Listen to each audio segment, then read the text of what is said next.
Hey guys, welcome back to another episode of Embroidery Hub, and in today's episode I'm going to give you guys some tips for selling embroidery specifically at craft shows.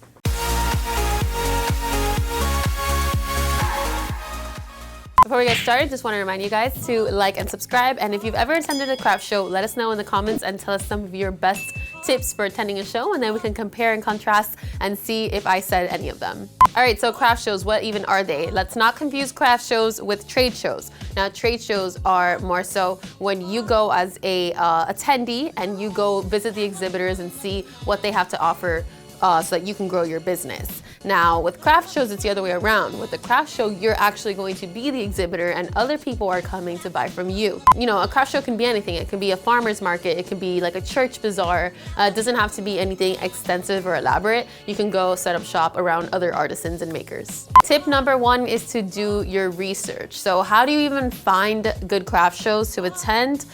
You have to do some research locally, which is why networking is so important. If you don't have anyone in the industry, in the crafting industry, that can point you in the right direction, what you can do is actually join Facebook groups. There are groups like Embroidery and Custom Apparel Mastery, which is an embroidery and custom apparel group that I personally run, and you can actually just go in there and ask for recommendations in your area. So if you don't have any luck through word of mouth or just finding people on Facebook groups, then you can just go search on some directories. I will link a few below. Some of them are called like the Arts and Crafts Yellow Pages, another one called FestivalNet. You can actually go on those directories and search for shows in your area. Something else to keep in mind is that once you have your short list of your craft shows that you want to attend, then you can go ahead and try to get some information on demographics from the people who are hosting the event. So, you know, ask questions like age, gender, so you can more or less get an idea of what those people want to see.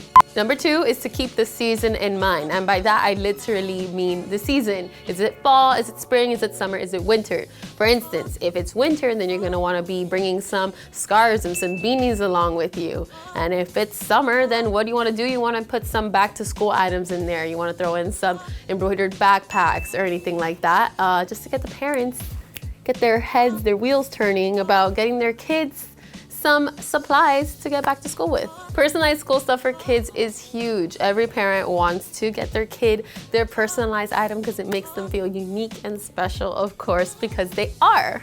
And while we definitely want to keep the season in mind, we also have to have a nice variety of timeless pieces in there too. So what I mean by that, basically anything that you can use year round. Maybe some kitchen aprons, maybe some bath towels, anything like that you can use, whether it's summer, spring, fall, or winter. Something else that's huge and can also be timeless are patches.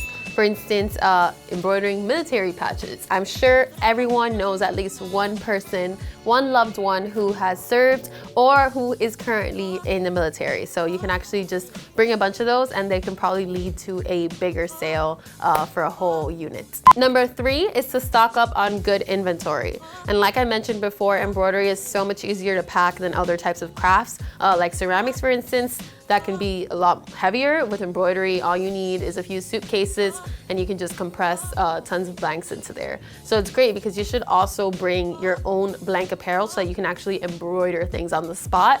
And that's gonna be one of the next tips that I'm gonna get into. Tip number four is to bring a sample book. And luckily, I have one right here. So with a sample book, you can go about it two ways. One, it can be sort of like a portfolio of photos of things that you have made. And then another way that you can go about it, which is a more like realistic way so people can actually see the quality that they're getting, is to literally have stitch outs on different types of fabric that you embroider. You can do both, but the advantage of having a sample book with photos of the work that you've done in the past is that it kind of acts like a portfolio. And although you most likely already have social media with images of your work, having an actual physical book with photos actually keeps the people in your booth, because it's easy to just give them a card and say, yeah, check out my Instagram. But if they're looking and flipping through when they're in your booth, there's more chances that they're actually gonna stay and buy. I recommend having both if you have time, why not? But another way that you can do sampling is by actually having the stitch outs. As you see here, we just tell them with embroidery what fabric this is. This right here is like kind of like an upholstery, like leather type of fabric. And then they see and feel the actual quality of the stitch out. So here we have some corduroy, some felt, and you can just see, you know, the variety that you can provide. Tip number 5 is a pretty obvious one. Be prepared to accept credit cards. If you have a smartphone, you can easily install a credit card little reader, and you can just find one maybe through PayPal or Shopify, whatever it is that you use. You can also have another alternative, like for instance, you can have an account already set up on Venmo or Cash App. Those are very easy to set up. When you download the app, it tells you what to do. Now we also have Zelle, which happens to be through the bank, so it's a lot more secure as well. So there are lots of ways of sending money without having physical cash on you. Number 6 is my favorite tip in my opinion, because I really do believe this is what will set you apart from other vendors, but it's to actually bring your embroidery machine and start embroidering and performing your craft at the show. So bring blanks that you can actually embroider there, and bring designs that are actually small enough to be embroidered quickly at the show. People are gonna crowd around you to watch the machine and see what it does. And if you can bring some designs, maybe some very simple ones, they're like 2,000, 3,000 stitches that you can knock out in under 10 minutes, then you can have designs like monograms, for instance, that you can just pump out at the show, and you'll have customers ordering right then and there. Get the crowd pumped up. If there's people circling around you, start interacting with them, start having conversations with them. If you need to put some light music, put some light music. And if you're not much of a people person, bring someone with you who is. You have to know somebody who is willing to strike up a conversation with anyone and everyone. And number 7, offer discounts and freebies. For one, you should definitely be offering some sort of show special or some show discount so that you can get people excited and wanting to buy at the show, not after. So a good example, depending on your margins, you can probably give like a 20 to 25% discount on the day of the show. There's also probably gonna be some people that are interested in buying but really just can't purchase on that exact day. So what you can do is just remember to take down their contact info and follow up with them and say that you'll honor the show discount for the next week if they place their order. And last, you definitely want to be preparing freebies. And by freebies, I mean something that you can hand out to people who are passing by your booth. They can either be patches or keychains.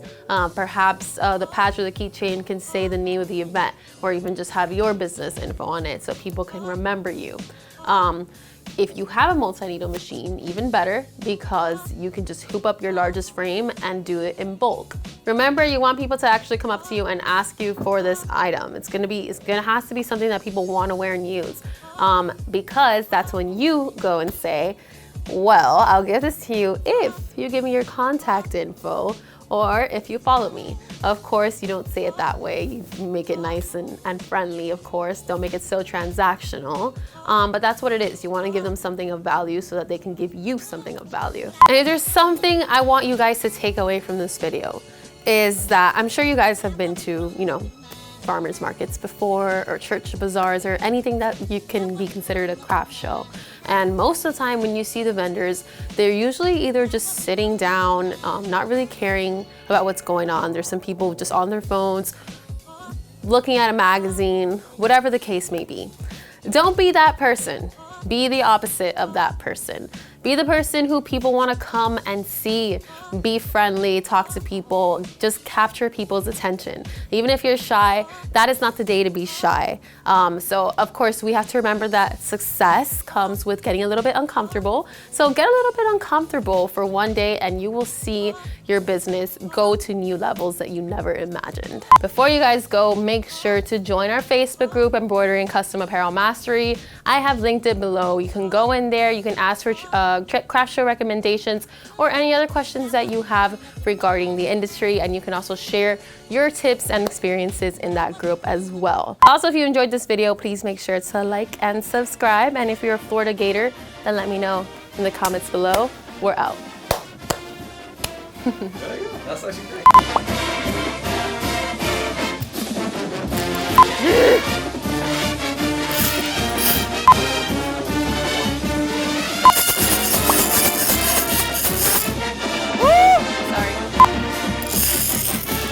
Ronnie, what would you do?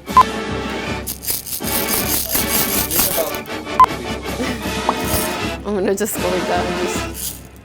What if I go like that and it just...